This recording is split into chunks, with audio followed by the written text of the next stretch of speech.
오래전 고등학교 시절에 갈매기의 꿈, 리처드 바크라는 사람이 쓴 짧은 소설, 그림이 많이 들어가서 진도가 잘 나가는 그런 소설을 읽어본 적이 있습니다. 조나단 리빙스턴 시걸. 그 갈매기의 이름이 조나단이었습니다. 그 조나단은 그 주변에 있는 갈매기들과 조금 달랐습니다. 주변에 있는 갈매기들은 나는 연습을 별로 하지 않았습니다. 왜냐하면 썩은 고기를 찍어 먹는데, 썩은 생선 대가리를 쪼아 먹는데 그렇게 큰 비행 기술이 필요하지 않았기 때문입니다. 또 해변에 흩어져 있는 많은 어선들이 빵 조각을 던져주는데 그 갈매기들이 빵 조각을 찍어 먹는 데는 그리 대단한 비행 기술이 필요하지 않았습니다. 그런데 이 조나단이라는 이 갈매기는 열심히 나는 기술을 익혔습니다. 그리고 나는 것을 사랑했습니다. 그래서 먼 곳에까지 날아 올라가기도 했고요. 그 먼 곳에서 수직 강화를 했습니다. 그래서 빠른 속도로 얼마까지 속도가 나는가 재어보기도 했습니다. 시속 120마일, 150마일로 축 떨어지면서 해변을 내려오다가 사고가 났습니다. 해변 가까이에 내려와서 방향을 틀어야 되는데 방향을 틀지 못하고 물속으로 곤두박질을 하게 되었던 것이죠. 그러나 그는 부지런히 연습을 했습니다. 2500피트까지 올라가서 수직으로 강화하는 연습을 했고요. 그 강화 속도가 시속 250마일에 이르게 되었습니다. 그렇게 나는 것을 사랑했고 나는 것을 좋아하는 이 조나단을 그 갈매기 공동체에서는 쫓아내버렸습니다. 괴짜라는 것이죠. 별종이라는 것이죠. 그는 쫓겨났습니다. 쫓겨나서도 부지런히 머리 위로 뒤로 넘어지면서 강화하는 것, 그 다음에 빠른 속도로 강화하는 것. 빠른 속도로 강화하기 위해서는 이 갈매기의 큰 날개가 다 필요하지 않았습니다. 그래서 매 날개처럼 짧게 굽히고 신속하게 강화하다가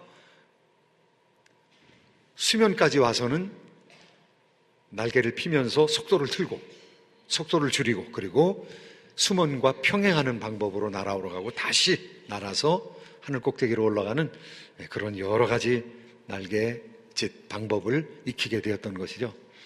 그런데 놀랍게도 추방당한 자기에게 날개를 사랑하는 많은 갈매기들이 오게 되었습니다. 7마리의 갈매기들이 나름대로의 날개 기술을 익히고 나는 기술을 익히고 그리고 다시 그 공동체로 돌아가게 됩니다. 그 공동체에서는 새로운 문화를 가지고 있는 사람들이 생기게 되었던 것이죠. 언제든지 먹이를 얻을 수 있는 방법도 나는 기술 가운데 습득하게 되었습니다. 신선한 고기들이 바닷속 10피트 아래에 있는데 바닷속 10피트 아래에 있는 고기를 강한 속도로 내려와서 물속에 나가서 물속에 들어가서 채낼 수 있는 그런 능력도 익히게 되었던 것이죠. 갈매기의 꿈입니다. 갈매기도 꿈을 가지고 있는 갈매기가 있었노라고, 비행하는 갈매기, 비행을 사랑하는 갈매기가 있었다고 그렇게 얘기하고 있는 것이죠. 이것이 어떻게 갈매기 이야기이겠습니까? 리처드 바크는 책 처음에 가장 높이 나는 새가 가장 멀리 본다 이렇게 얘기하고 있습니다. 이것이 갈매기 얘기가 아니라는 것이 사람의 얘기라는 것이죠. 사람이 생선대가리나 그리고 빵 조각을 다른 사람에게 얻어먹는 것처럼 먹는 것으로만 살아간다는 것은 비참하다는 것이죠. 물론 먹는 것이 중요합니다. 먹고 사는 것이 중요합니다. 성경에서도 먹고 사는 것을 굉장히 중요하게 생각합니다. 그래서 중요한 것 중에 하나가 먹고 사는 것이라고 얘기하고 있습니다. 그런데 성경은 그거 이상을 우리에게 가르쳐주고 있다는 것이죠. 사람이 빵으로만 살 것이 아니라, 떡으로만 살 것이 아니라 하나님의 입으로 나오는 모든 말씀으로 말미암아 살 것이니라. 더 높은 꿈이 있다는 것이죠. 성도들의 꿈이 있다는 것이죠. 지금 우리 자녀들이 교사들과 함께, 교역자들과 함께 200명이 멀리 컨퍼런스 센터에 들어가서 은혜 받고 있습니다. 그런데 그 은혜 받는 아이들에게 회비를 내주고 또 이것저것 마련해서 지원해 주면서 부모님들이 너희들 어떻게 먹고 살 것인지 깊이 연구하고 오라, 이렇게 얘기하는 부모님은 하나도 없는 것이죠. 그 아이들은 꿈을 가지고 들어간 것이죠. 하나님의 백성의 꿈, 성도의 꿈을 가지고 들어간 것이죠. 어떻게 하나님 앞에서 구원받을 수 있을 것인가. 먹고 사는 문제 걱정해가지고 들어가는 것이 아니라 미래 꿈을 가지고 꿈나무들로 자라나기 위해서 가는 것이죠.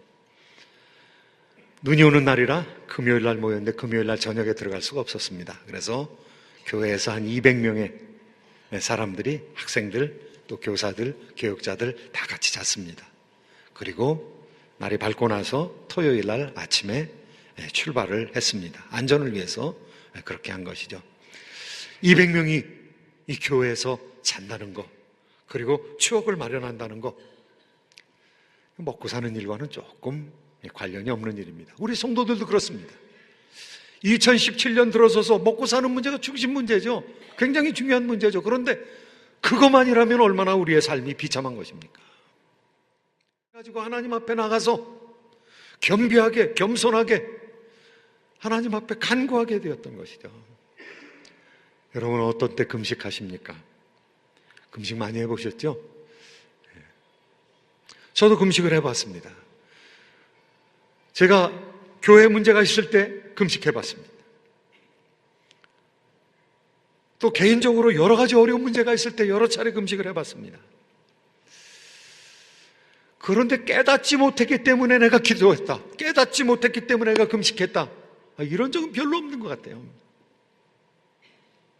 깨닫기 위해서, 받기 위해서, 뭔가 하나님의 지시를 획득하기 위해서, 깨닫기 위해서 기도했던 적은 없는 거예요. 그런데 우리 다니엘, 하나님께서 환상을 보여줍니다. 전쟁에 대한 환상입니다. 그런데 전쟁에 대한 환상을 깊이 깨닫기 위해서 어느 정도까지 기도했느냐 하면 20하루 동안 계속해서 기도했다는 것이죠. 좋은 음식을 입에 대지 아니하고, 거친 음식을 먹으면서 기름을 바르지 아니하고, 어려움을 당한 사람처럼, 초상을 당한 사람처럼, 슬픔을 당하는 사람처럼 하나님 앞에 나갔다는 것이죠. 그러니까 하나님께서 깨닫게 해주셨습니다. 그 환상을 계시하여 주셨습니다. 옛날에는요, 구약시대에는 하나님의 말씀이 환상으로도 오고 꿈으로도 오고 그리고 그림으로도 오고, 하나님께서 말씀으로도 직접 들려주시고, 법전처럼 그렇게 하나님께서 말씀하시기도 하시고, 하나님께서 여러 가지 형태로 말씀하셨죠. 그런데 환상에 대한 계시를 받게 되었습니다. 그 계시를 이해하게 되었습니다. 그것이 나라에 대한 사실이라는 것을, 국가의 국제 질서에 대한 사실이라는 것을 깨닫게 되었습니다. 12절 말씀 보니까 그 깨달음을 받았다는 사실을 본문이 이렇게 얘기하고 있는데요. 같이 한번 12절 말씀 함께 읽으시도록 하겠습니다. 시작. 그가 내게 이르되 다니엘아, 두려워하지 말라. 내가 깨달으려 하여 하나님 앞에 스스로 겸비하게 하기로 결심하던 첫날부터 내 말이 응답받았으므로 내가 내 말로 말미암아 왔느니라. 이 천사가 왔다는 것입니다. 내가 하나님 앞에 기도하기로 결심하던 그 첫날에, 1월 3일에 내 기도가 하나님께 응답되었다는 것이죠. 그래서 하나님께서 너 가라고 천사에게 명령을 해서 그 해답을 가지고, 그 전쟁에 관한 메시지를 가지고 왔다는 것이죠. 그 전쟁에 관한 메시지는 11장 전체에 기록되어 있습니다. 굉장히 많은 메시지를 가지고 왔다는 것이죠. 천사가 그 환상과 계시를 깨닫게 하여 주었다는 것입니다. 사랑하는 성도 여러분, 우리가 한 해를 시작하면서 이제 15일째 지나고 있습니다. 우리가 연초에 결심한 것이 있습니다. 또 꼭 그렇게 해야 될 것이 있습니다. 하나님 앞에서 우리가 꼭 해야 될 것은 말씀을 먹는 것, 꼭 해야 되는 것이죠. 우리가 영어를 못하면, 우리 자녀들이 영어를 못하면 참 고민스럽죠. 이 언어에 대한 조회가 없으면 참 걱정스럽죠. 우리가 영어를 못하는 것도 참 한탄스럽죠. 그런데 그거보다 훨씬 더 중요한 성경의 언어를 우리가 가지고 있지 않다는 것, 성경의 단어가 우리가 없다는 것, 성경의 개념이 없다는 것, 성경의 가르침이 우리 심령 가운데 없다는 것, 우리 자녀들 가운데 없다는 것, 이거는 더더욱 재단이라고 생각해야 되는데, 성경에는 문맹인데 성경을 읽어도 모르는데 거기에 대해서는 금식하면서까지 깨닫기 위해서 노력하는 사람은 많지 않다는 것이죠. 평삼주오, 우리가 성경을 읽어야 문맹을 극복할 수 있습니다. 성경을 읽는다고 해서 그 뜻이 다 들어오는 것이 아니니까요. 그리고 성경을 깨닫는 정도는 사람마다 다 다르니까요. 읽는다고 아는 것이 아니거든요. 깨달아야 하는 것이거든요. 깨닫게 되기 위해서 20하루 동안 금식하면서 다니엘 금식 기도로 나갔던 다니엘, 그 다니엘을 생각한다면 우리는 그거보다 훨씬 강도는 약하지만 깨닫기 위해서 읽기는 해야 된다는 것이죠. 평일날 3장, 그 다음에 주일날 5장 읽으면 1년에 한 번 읽게 된다는 것이죠. 성경에 대한 사상을 우리가 갖게 되면은요, 이 세상을 성경으로 바라보게 되는 것입니다. 성경으로 비판할 수 있게 되는 것입니다. 성경으로 평가할 수 있게 되는 것이죠. 하나님께서 우리에게 너희들이 천사를 심판할 자인 줄 알지 못하느냐, 이렇게 말씀하시면 우리가 천사를 무슨 수로 심판을 합니까? 하나님께서 권세를 주신다 할지라도 천사를 판단할 수 있는 판단의 기준이 있어야 되는데, 우리가 악년들을 심판하게 될 것인데 하나님 말씀 없이 어떻게 심판할 수 있사오리까? 하나님 말씀을 가져야 되는 것이거든요. 다니엘은 간절한 마음으로 깨닫기를 원하고 그 깨달음을 얻게 되었습니다. 환상에 대한 하나님께서 풀어주시는 계시를 받게 되었다는 것이, 전쟁에 대한 환상이로구나. 그래서 다니엘서를 기록할 수가 있었던 것이죠. 두 번째로는요, 하나님께서는 은혜를 베풀어 주신데 하나님 깨닫게 하여 주시옵소서 하고 20하루 동안 기도하며 나갔는데요, 이 놀라운 일입니다. 하나님께서 깨닫게 해주시는 것은 물론이고요, 천사를 통해서 깨닫게 해주시는 것은 물론이고 하나님 자신이 나타나셨습니다. 티그리스 강변에서, 오늘 여기 적혀있는 히데겔 강변에서 하나님 자신이 나타나셨어요. 예수 그리스도께서 방문하셨어요. 이 참 놀라운 일이죠. 하나님 깨닫게 해주세요 그랬는데 깨달음의 근원 되시는, 복의 근원 되시는, 계시의 근원 되시는 말씀이신 예수 그리스도께서 나타나신 것이죠. 나타나셔서 말씀하시는 것이죠. 준비 안 된 사람들이, 금식으로 내면을 강하게 하지 못한 사람들은 아무도 받지 못하고 다 도망가고 무서워서 떨며 두려워했고, 오직 영적으로 준비된 다니엘만이 티그리스 강변에서, 히데겔 강변에서 하나님의 음성을 듣게 되었던 것이죠. 오늘 본문의 말씀, 5절 6절 말씀이 그 말씀입니다. 우리 예수님께서 나타나신 것이죠. 같이 한번 읽겠습니다. 시작. 그때에 내가 눈을 들어 바라본 즉 한 사람이 세마포 옷을 입었고 머리에는 우바스 순금띠를 띠었더라. 또 그의 몸은 황옥 같고 그의 얼굴은 번갯빛 같고 그의 눈은 횃불 같고 그의 팔과 발은 빛난 놋과 같고 그의 말소리는 무리의 소리와 같더라. 예수님께서 나타나신 거예요. 세마포 옷을 입고 금띠를 띠었다는 것은, 허리에 금띠를 띠었다는 것은 예수님 왕이시라는 것이죠. 세상을 다스리신 왕이시라는 것이죠. 왕이 행차하셨습니다. 왕이 한 사람에게 말씀을 전하기 위해서 행차하신 것이죠. 왕이 한 사람에게 은혜를 덧입히기 위해서 하늘 보좌의 그 수도에 계시던 그 하나님이, 그 예수 그리스도께서 내려오신 것이죠. 그런데 그런 일은 성경에 비일비재합니다. 예수 그리스도께서 임하시는 것이죠.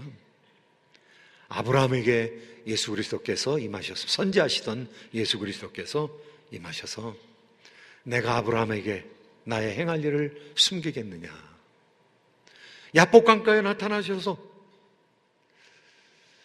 하나님의 은혜를 간절히 구하는 야곱과 씨름하는 것이죠. 그리고 이름을 바꿔주시는 것이죠. 이스라엘이라, 내가 하나님과 겨루어 이겼다. 자신이 하나님이라는 것이죠. 그래서 그곳 장소 이름을 브니엘이라고 하였습니다. 하나님의 얼굴이라고, 하나님의 얼굴을 보고 내가 죽지 아니하였다.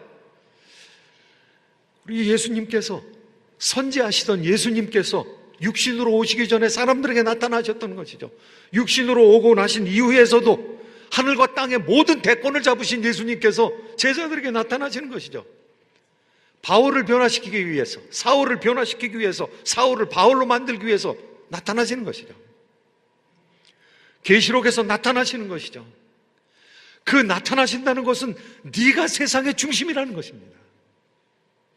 내가 감으로 말미암아 내가 세상의 중심이고 나에게 가장 중요한 것이라는 것입니다. 이 세상의 중심은 어디입니까? 정치적인 결정이 이루어지는 워싱턴 DC가 이 세상의 중심일 수 있습니다.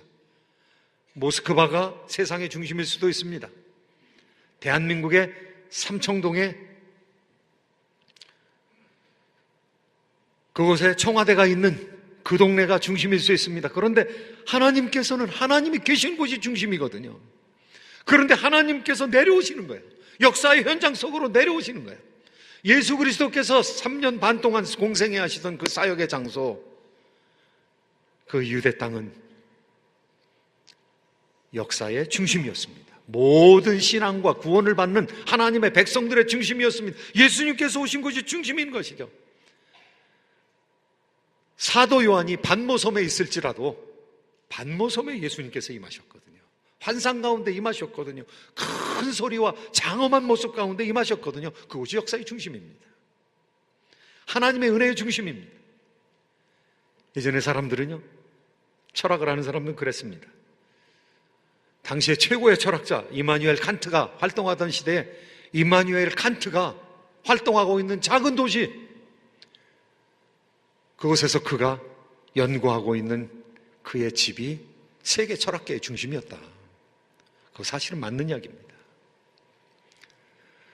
예수님께서 계신 곳, 예수님께서 임재해 계신 곳, 지금도 우리 성령님께서, 우리 하나님께서 성령으로 임재하시고 예수께서 임재하신다면 그곳이 역사의 중심인 줄로 믿습니다.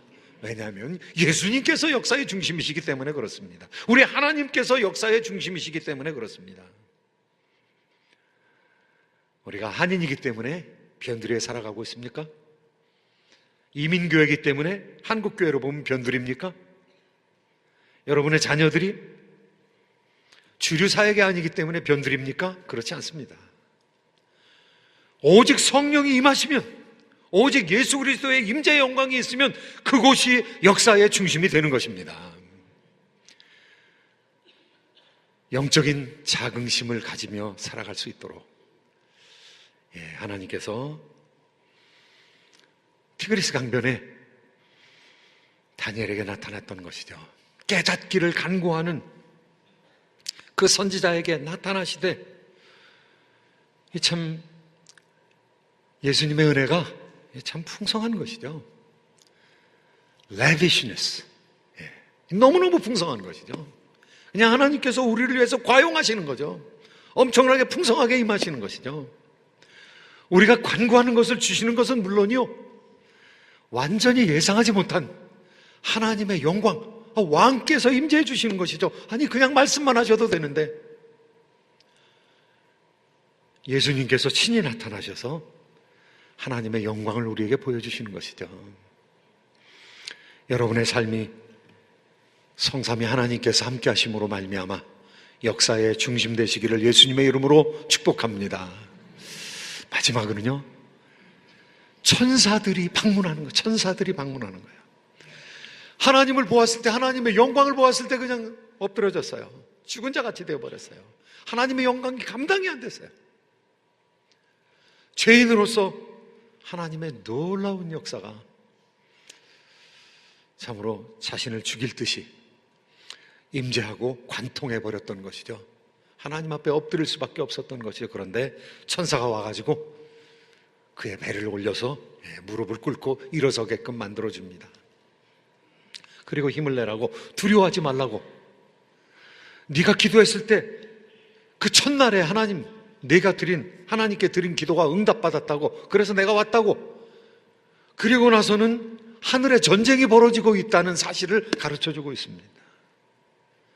네 말로 인해서 내가 움직이기 시작했는데 나 때문에 페르시아국의 군주가 페르시아국을 관할하고 있는 영적인 존재, 신약에서는 정사와 권세라고 이야기하고 있습니다.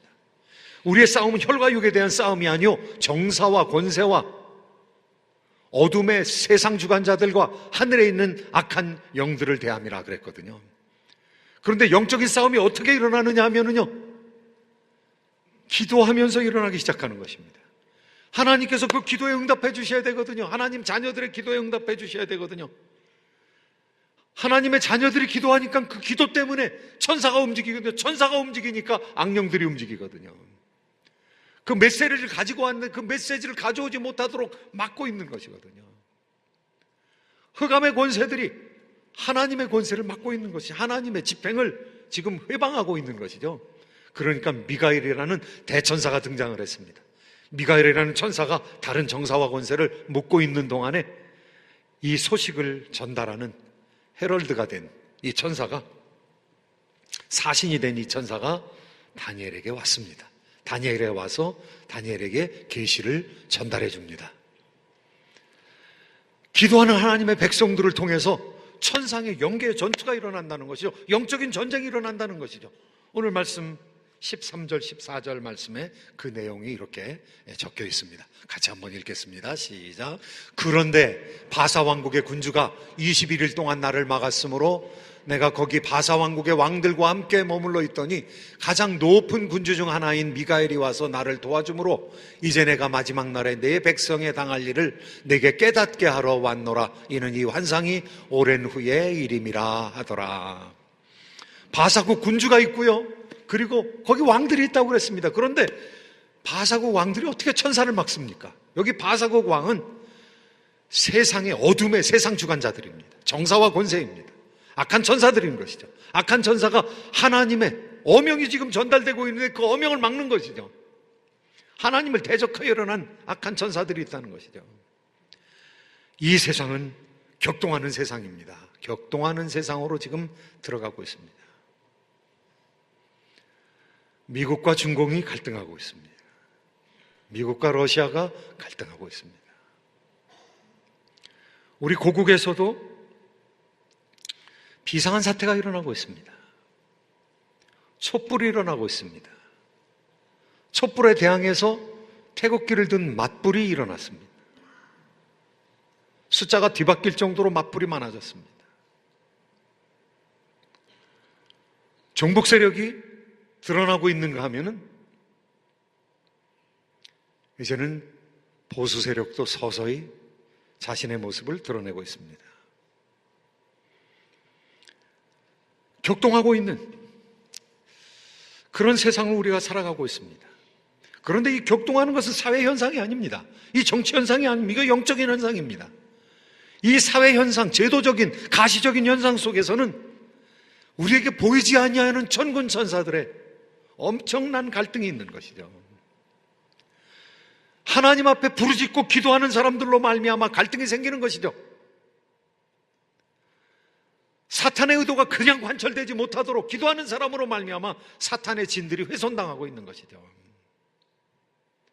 하나님의 백성들이 이집트에서 30년 동안 간구했을 때에 하나님께서는 그 사회 체제를 사회 제도를 붕괴시키셨습니다. 그리고 거기 있는 신들을 정벌하시고 이스라엘 백성들을 빼내셨습니다. 30년의 기도를 통해서 하나님께서 이루셨습니다. 하나님 백성들이 30년 동안 군사훈련 받은 게 아니에요. 낯가른 것이 아니고 새스랑을 뾰족하게 깎은 것도 아닙니다. 삽을 칼같이 갈아버린 것도 아닙니다. 기도했습니다. 기도했는데 하나님께서 영광의 역사를 베푸시기 시작하는 것입니다. 다니엘 한 사람이 기도했습니다. 한 사람의 간절한 기도, 그 기도를 통해서 영계의 변화가 일어나는 것이죠. 영적인 싸움이 일어나는 것이죠. 놀라운 일입니다. 여기 영적인 전쟁이 일어난다는 사실을 계속해서 얘기하고 있는데 20절 말씀 한번 한 절 더 읽도록 하겠습니다. 20절 함께 읽습니다. 시작. 그가 이르되 내가 어찌하여 내게 왔는지 내가 아느냐.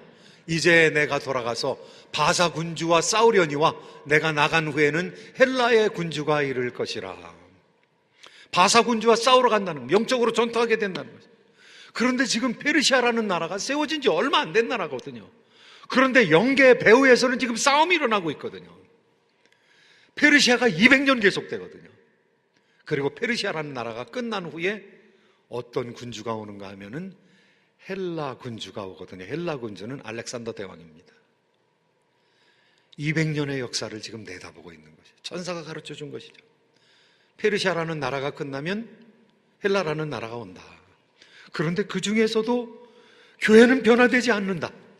그 중에서도 많은 사람을 주께로 돌아오게 된 사람은, 그렇게 만든 사람은 궁창의 빛과 같이, 하늘에 있는 별과 같이 빛나게 될 것이다. 교회는 망가지지 않는다. 제국의 부침이 심하여도 제국의 애굽강같이 큰 강을 이루었다가 그것이 푹 낮아져서 강물이 언제 있었냐는 듯이 없어진다 할지라도, 바로 이 제국의 역사가 그렇게 부침이 심하더라도 하나님 백성들 없어지지 않는다는 것이 말씀의 결론입니다.